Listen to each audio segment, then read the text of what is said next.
Hello everyone, good morning. কেমন আছো তোমরা সবাই? আশা করি তোমরা সবাই খুব ভালো আছো, আর আমিও খুব ভালো আছি। পিএসসিডি ব্লগে তোমাদেরকে সবাইকে আবারও অনেক স্বাগত জানিয়ে এখন থেকে ব্লগটা শুরু করেছি। আশা রাখছি আজকের ব্লগটাও তোমাদের খুব ভালো লাগবে।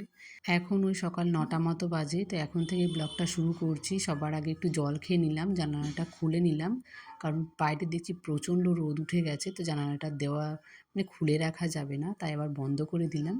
তারপরে আবার আমার জন্য একটু চা করে নিয়েছি, যেহেতু ওরা এখনও ঘুম থেকে ওঠেনি, মানে মাম্মাম আর ওর পাপা দুজনেই। তো ওরা ঘুমাক, তার আগে আমি একটু একটু চা খেয়ে নিই, তারপরে রান্নার কাজগুলো শুরু করে দিই। কারণ উঠলেই তো আবার ওর মাম্মামকে নিয়ে একটু ব্যস্ত হয়ে যাব, তখন আর রান্নাবান্না করা যাবে না। তো সবসময় চেষ্টা করি একটু মাম্মাম ঘুম থেকে ওঠার আগেই কাজগুলো কমপ্লিট করে রাখার।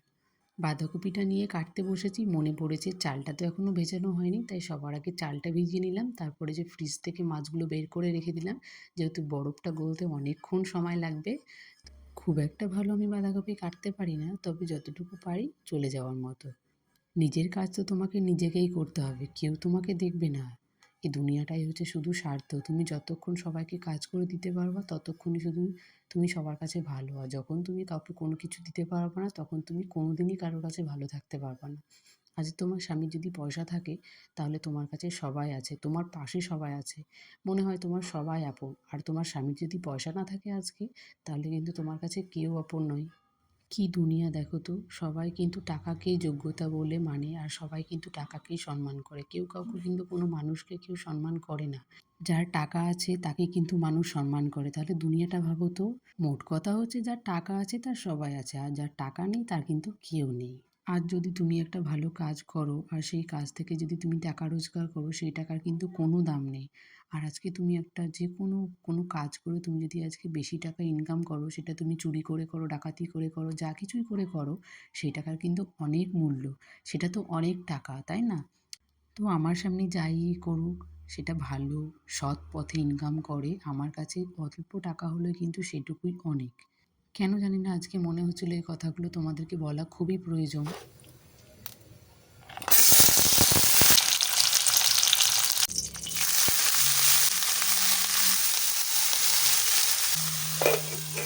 জানি সবাইকেই হয়তো এই দিনগুলো ফেস করতে হয়, সবারই কিছু সময় খারাপ যায়, তখন কিন্তু সেই মানুষগুলোকেই চেনা যায় কে তোমার আপন আর কে তোমার পর। ঠিক সময় আসলে কিন্তু সবাইকেই চেনা যায়, কিন্তু সব সময় সব কথার উত্তর দিতে নেই। কিছু কথা কিন্তু সময়ের জন্য তুলে রাখতে হয়। একদিন তোমারও সময় আসবে যেই কথাগুলো তুমি সেদিন বলতে পারবা। আজকে তোমার সেই যোগ্যতা হয়তো নেই, কিন্তু ভগবান একদিন তোমায় ঠিক সেই যোগ্যতা সবাইকেই করে দেয়, আর সময় সুযোগ সবাইকেই দেয়। আজকে দুপুরবেলা রান্না করব বাঁধাকপির তরকারি, ডাল আর উচ্ছে আলু ভাজা, ভাত। এ কটা হবে দুপুরবেলাতে, আর সকালে হবে উচ্ছে আলু ভাজা দিয়ে রুটি খেয়ে নেব। কারণ আগের দিনের রাতে আটাটা মেখে রেখেছিলাম, কিন্তু সেটা বাইরের থেকে খাবার নিয়ে এসেছিলো বলে আর সেটা করা হয়নি। তো আটাটা মেখেই রেখে দিয়েছিলাম, তো সকালবেলায় টিফিনে সবার খাওয়া হয়ে গেল। আর দেখো, ভুলে গেছি, দুপুরবেলা একটু ইলিশ ভাপা করেছিলাম। ইলিশ মাছটা অনেক দিনের হয়েছে, বাবা দিয়ে গেছিলো প্রায় কালী পুজোর আগে। তো আমার কাটাও হচ্ছিল না, রান্না করাও হচ্ছিল না। তো আজকে ভাবলাম চলো আজকে ফাইনালি রান্না করেই নিই, কিন্তু তাও সবগুলো করিনি। দুটো মাছ করেছি আর একটা রেখে দিয়েছি, পরে একটা দিন আবার ভাপা করব।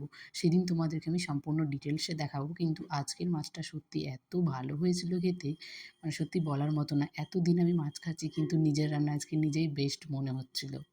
তো এদিকে মাম্মাম ঘুমিয়ে পড়েছে, মাম্মামকে একটু ঢাকা দিয়ে দিলাম। আর ব্ল্যাঙ্কেটটা আমি একটু রোদে দিয়ে এসেছিলাম। প্রত্যেক দিনই মাম্মামেরটা দেওয়ার চেষ্টা করি, যেহেতু মাম্মাম সারা দিনটা বেশিরভাগ বিছানাতেই থাকে, তো ওই ব্ল্যাঙ্কেটটা নিয়ে বেশি একটু লম্পঝম্প করে। তাই সেটা রিস্ক নিয়ে আমি প্রতিদিন একটু করে রোদে দিয়ে দিই, তাহলে মাম্মামেরও সেটা ভালো লাগে, একটু গরম গরম গায়ে দেওয়া যায়। তো আমি স্নান করে এসে গেছি, স্নান করে এসে নিজের একটু স্কিন কেয়ার করে নিলাম। হ্যাঁ, আর আজকে প্রচণ্ড ঠান্ডা পড়েছে। তোমাদের কোথায় কেমন ঠান্ডা পড়েছে অবশ্যই তোমরা একটু কমেন্টে জানিয়ে তো। আমাদের এখানে তো আজকে প্রচুর ঠান্ডা লাগছে। দেখো, এই কয়েকদিনে কিন্তু এত ঠান্ডা বোঝা যায়নি, কিন্তু আজকে যা স্নান করে এসে ঠান্ডাটা বোঝা যাচ্ছে। মনে হচ্ছে আমার হাত পাগুলো পুরো বরফ হয়ে গেছিলো, তাই একটু গালে ঠেকিয়ে দেখছিলাম কেমন লাগছে। এখন মনে হচ্ছে কখন গিয়ে ব্ল্যাঙ্কেটের নিচে একটু মুড়ি চাপা দিয়ে শুয়ে পড়বো। তা করলে তো কিন্তু হবে না, স্নান করে এসেছি, তার আগে তো আমরা যেমন খেয়েছি তেমন কিন্তু বাড়িতে ঠাকুরগুলোকেও তো একটু খেতে দিতে হবে, তাই না? তাই আগে ওদেরকে একটু জল মিষ্টি দিয়ে দিলাম। ফাইনালি আমার কাজবাজ কমপ্লিট করে স্নান হয়ে গেছে, মাম্মামকে ঘুম পাড়িয়ে দিয়েছি। এখন খাওয়া দাওয়া করবো, তারপর আমিও একটু রেস্ট করব। তো চলো। তো আজকের মতো ভিডিওটা আমি এখানেই শেষ করছি। ভিডিওটি ভালো লাগলে সবাই একটা করে লাইক করে দিও আর সুন্দর সুন্দর কমেন্ট করে দিও। তো চলো টাটা।